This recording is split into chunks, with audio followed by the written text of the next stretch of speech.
Hello everyone, welcome back to FantasyFootballFix.com. My name's FPL Phillips and welcome back to another edition of the new series that is your quick guide to the upcoming game week. The series where we look at the captaincy selections, the top predicted point scorers and the upcoming fixtures to help you make all the best decisions that you can ahead of the upcoming game week. So without any further ado, let's get into having a bit of a look at your quick guide to a green arrow for game week 3.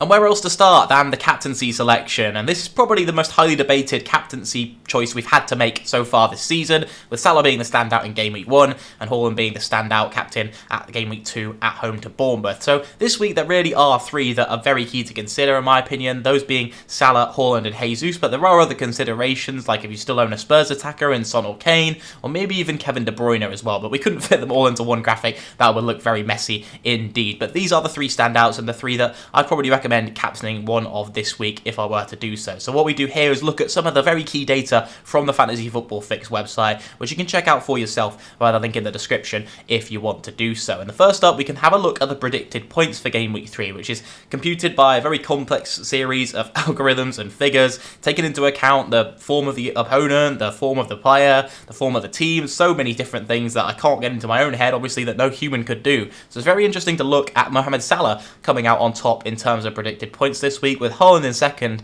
and Jesus down in third. It's very difficult to judge with Jesus due to the fact that some of his data from the Man City times will be skewing that number perhaps down a little bit, so it's very difficult to judge off 2 game weeks is basically what I'm trying to say with regards to Gabriel Jesus. The predicted points aren't always going to get it at the most accurate every single week, but they did pretty well last week with picks like De Bruyne against Bournemouth. In terms of ownership, Gabriel Jesus is the most owned in terms of the effective ownership. That's actually released on Friday on the Fantasy Football Fix website, so you can go ahead and check out the captain reveal via the link in the description, and you can get in before the deadline, see what the effective ownership's looking like, and then make your decision judged on that. But I'm assuming that Salah will have a pretty high effective ownership, Jesus will have an immensely high effective ownership as well. I don't see that many elite managers going for Erling Haaland this week. I think that Salah and Jesus are going to be the standout picks with their fixtures against Manchester United and Bournemouth, as you can see as well. I'd say Newcastle's probably the toughest fixture out of the 3 for Haaland, who only managed like 7 touches, was it, against Bournemouth. So you never know, he might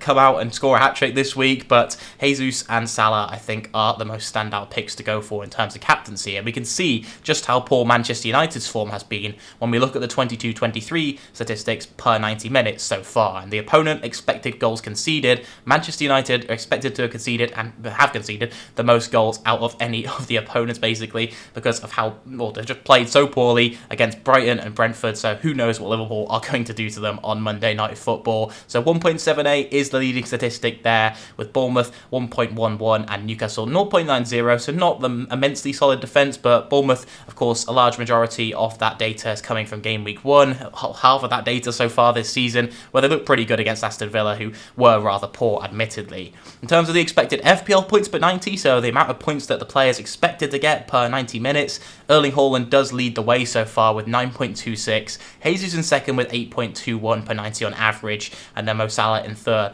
with 6.94. But of course that is from a very small sample size. We're only considering game weeks 1 and 2 in that, so it's that average across 2 game weeks where Salah hasn't really been amazing. He's still had chances, he's still got shots off, but he just hasn't really been hitting the mark in the same way that Haaland did in game week 1 really, and that Jesus definitely did in game week 2 with those 19 points. And then lastly we can look at the expected goals of the team. So Liverpool and Arsenal tying in terms of their attacking output, with Manchester City slightly behind, but really a very 3-horse race with regards to how attacking these teams are looking. So who would I captain this week if I were going to pick? I'm probably going to stick the armband on Mohamed Salah.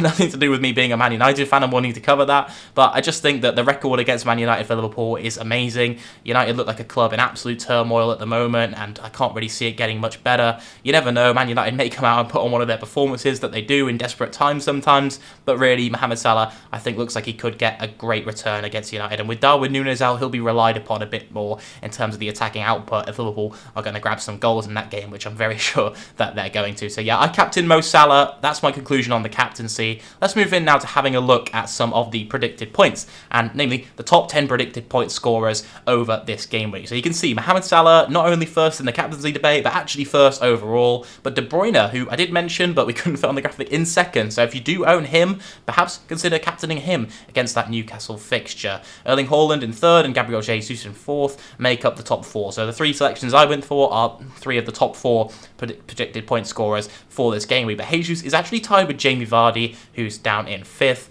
Heung-min Son and Kane are in there as well, with Maddison, 2, Saka, and then Pickford, a 4.5 goalkeeper, making it in. But if I were going to go for a 4.5 million keeper, then it wouldn't be Jordan Pickford right now. I'd be looking to jump on perhaps Sanchez or Raya of Brighton or Brentford, who have some very, very nice fixtures, going up to game week 8, where that's the time we're looking to probably wildcard and play that first wildcard when the international break is. So yeah, not many other players in this list that I'd be considering bringing in this week. I know some people even considering taking out Son or Kane. They've got a nice fixture against Wolves. They are lower down on the predicted point scorers than some of the other premiums, which is something to consider. So if you were holding for this week, you might want to even reconsider if you were looking to make the switch across to someone from a different team.